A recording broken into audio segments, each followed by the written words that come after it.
આકાશવાણીનું આ ભુજ કેન્દ્ર છે. 6:45 થયા છે. પ્રસ્તુત છે પ્રાસંગિક. આજનો વિષય છે યુવા ચેતનાના જ્યોતિર્ધર. સંપાદન અને પઠન કલ્પના શાહ.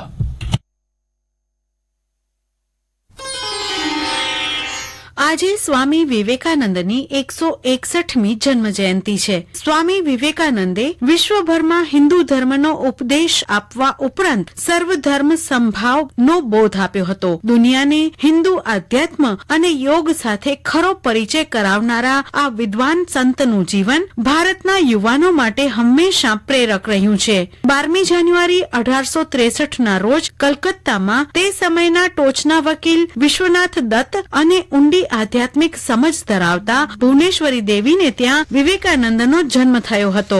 વિવેકાનંદનું પૂર્વાશ્રમનું નામ નરેન્દ્રનાથ દત્ત હતું. બાળપણમાં ખૂબ સમૃદ્ધિમાં ઉછરેલા નરેન્દ્રનાથ બાળપણથી જ ખૂબ તેજ હતા અને ખૂબ નાની વયથી જ તેમને ઈશ્વર પ્રાપ્તિની ઝંખના હતી.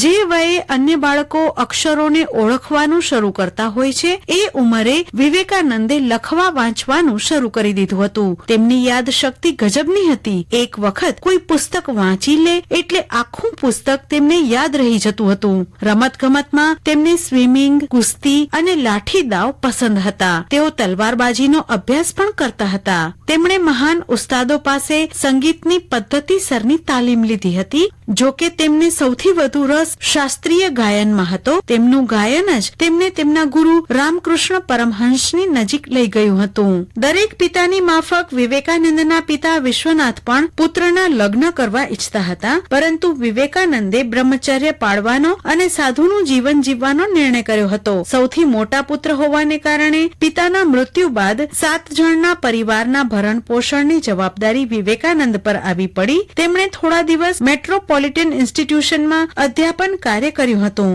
વિવેકાનંદના ગુરુ રામકૃષ્ણ પરમહંસ સાદગી અને નૈતિક આધ્યાત્મનું પ્રતીક હતા. અંતિમ સમયે રામકૃષ્ણ પરમહંસે તેમના તમામ શિષ્યોને બોલાવીને જણાવ્યું હતું કે વિવેકાનંદ મારા ઉત્તરાધિકારી છે. એ પછી વિવેકાનંદે રામકૃષ્ણ મિશનની સ્થાપના કરી હતી. કલકત્તામાં 1898માં પ્લેગની મહામારી ફેલાઈ હતી. હજારો લોકોએ બીમારીના ભયને કારણે કલકત્તા છોડી દીધું હતું. લોકોને રાહત આપવા માટે સૈન્ય બોલાવવામાં આવ્યું હતું. એ સમયે વિવેકાનંદ કલકત્તામાં રોકાયા અને રાહત કાર્યનું બીડું ઝડપ્યું હતું.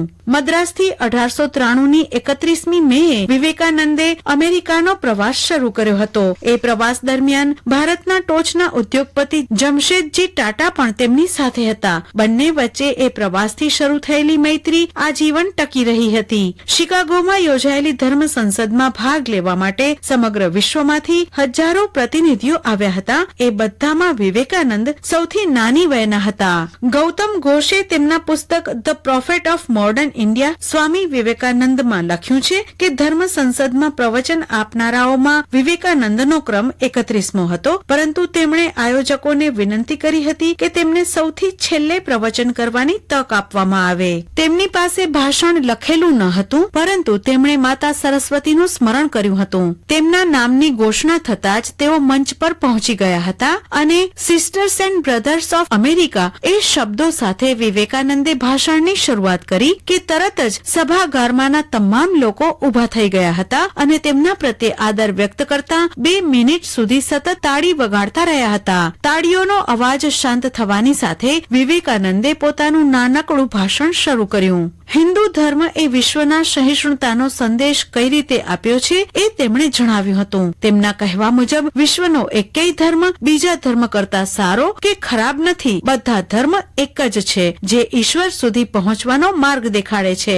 એ પછી વિવેકાનંદે અમેરિકાના અનેક શહેરોમાં પ્રવચન આપ્યા હતા અને તેને બહુ પસંદ કરવામાં આવ્યા હતા. હૃદય રોગના હુમલાને કારણે તેમનું મૃત્યુ થયું હોવાનું જણાવવામાં આવ્યું હતું. સ્વામી વિવેકાનંદે 39 વર્ષ 5 મહિના અને 22 દિવસના આયુષ્ય પછી દુનિયાને અલવિદા કહ્યું હતું. તેમની એ ભવિષ્યવાણી સાચી સાબિત થઈ હતી કે જેમાં તેમણે કહેલું કે હું મારા જીવનની 40મી વસંત જોઈ નહીં શકું. યુવા ચેતનાના જ્યોતિર્ધર એ વિશે હમણાં જ આપ પ્રાસંગિક સાંભળી રહ્યા હતા. સંપાદન અને પઠન કલ્પના શાહ. આકાશવાણીનું આ ભુજ કેન્દ્ર છે. હવે સમાચાર અપાશે.